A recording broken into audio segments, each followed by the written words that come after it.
There was no reason for you to scream about it. All right, so the whiteboard is not connecting to my computer like it's supposed to, so I am going to have to record as I've showed y'all like this. Yesterday we talked about perimeter. Perimeter is when you measure all the side lengths and then add all the side lengths up. So if we were putting a fence around the backyard, or if we were putting a border around a poster, or if we were buying a picture frame, those are all situations where we might need to find perimeter. And we find perimeter by adding up the sides of the rectangle or whatever polygon we're talking about. Today we're going to look at area. Area is the amount of surface that a figure covers. You can use a formula to show how the length, width, and area of a rectangle are related to each other.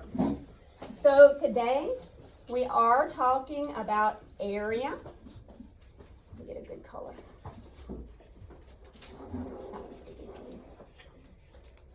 Okay. So area is the amount of space that an object takes up. So if we need a rug for the floor, an area rug, that would be area. We need to know how much space it's going to take up. If I need to find out how much, I don't know, what size tarp I need to cover something with, that would be area. So we have to find out how much area the Something space takes up. holds? Yes. Not quite how much it holds, but how much it covers. Because area is going to be a two-dimensional figure. So like a flat rug or a tarp. So it's not going to hold anything, but it will cover. Okay? So to find area, we can use this formula. Area equals length times width. Okay? So if I have a rectangle like this,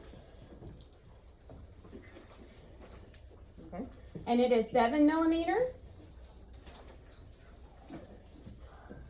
by 15 millimeters,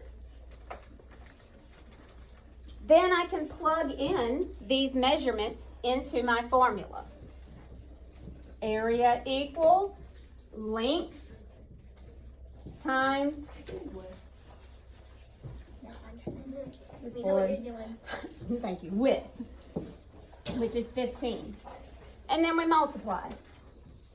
15 times 7, 5 times 7, 35, 1 times 7 is 7, 8, 9, 10. So the area of this rectangle, 105 square millimeters. That's a 2. It does not look like a 2, but that's a 2. Because we measure area in square units. This right here, this exponent of a 2 means squared. Okay? Now, how many things did we multiply together to get that answer? 2. Thank you, Miss Ma. This is so much easier. This one I learned in 7th grade. I can. Jasmine. I mean, Jason. Do that to you all the time. I don't even teach Jasmine anymore. Sorry. Do you, for whenever we're doing all the questions, can we do that for all of the questions? Area is just length times width. And that's all it is. So I'll do another example. I want to do my paper. All right, so again, we're talking about the area or how much space an object covers. And let's say that I have this rectangle. And I've got 6 feet by 3 feet. Okay.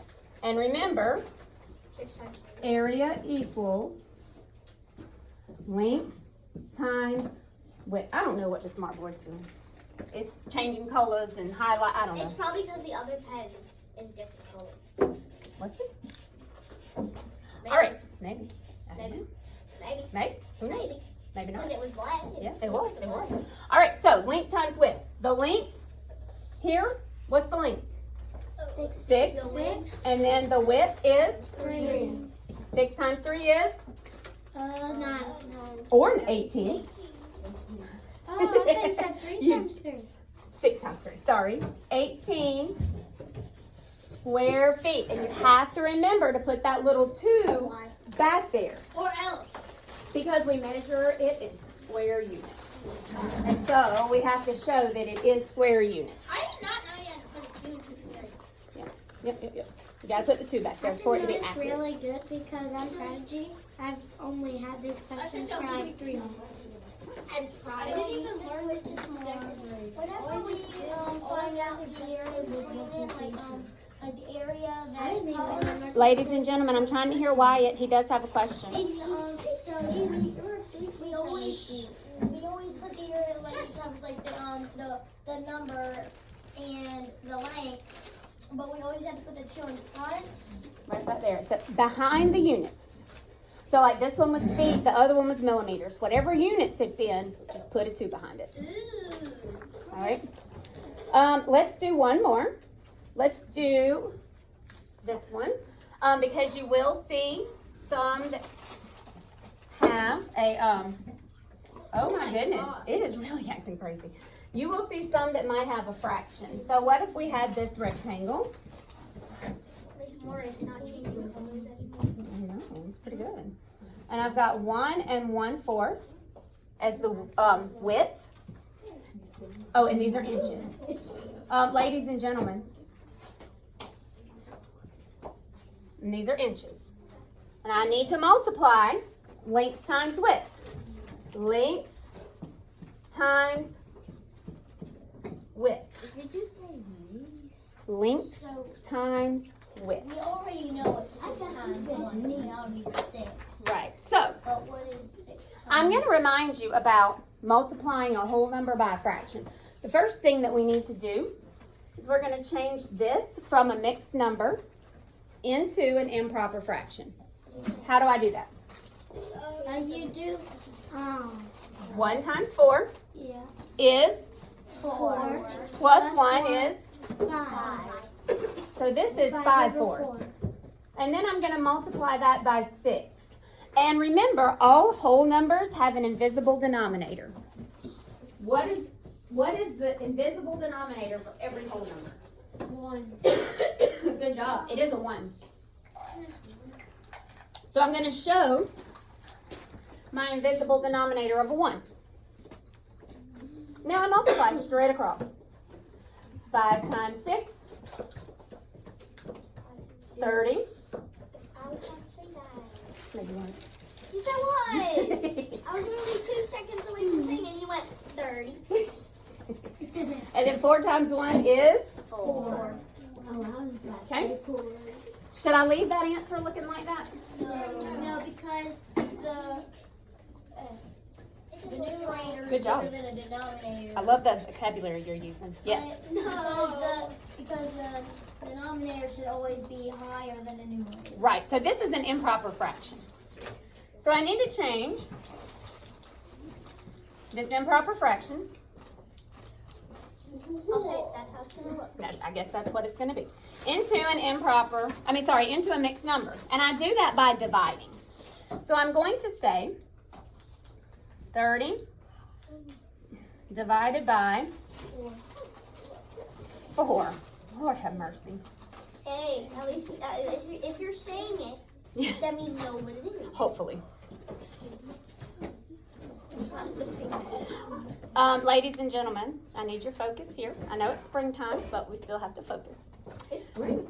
So, how many times can 4 go into 30? 7. Because 7 times 4 is 28. I subtract that and get a 2. That's my remainder. So, 7, remainder 2. 7 and 2/4. So the area of this rectangle is 7 2/4 inches squared. Now remember, if you have to multiply by a mixed number, you're going to change it into an improper fraction, like we did here. You'll put the whole number over its denominator of 1, and then you'll multiply straight across, and then simplify. Okay? So your job today is going to be finding the area of a variety of rectangles. Yes, ma'am. Make sure you label them in square units. Hard to tell what you wrote. It is hard to tell what I wrote because the smart board's acting completely crazy. So, it is 30 over 4, and this is 30 divided by 4 equals 7 remainder 2. Then I took that 7 remainder 2 to change it into my mixed number. All right. So your job will be finding the area of a variety of rectangles today.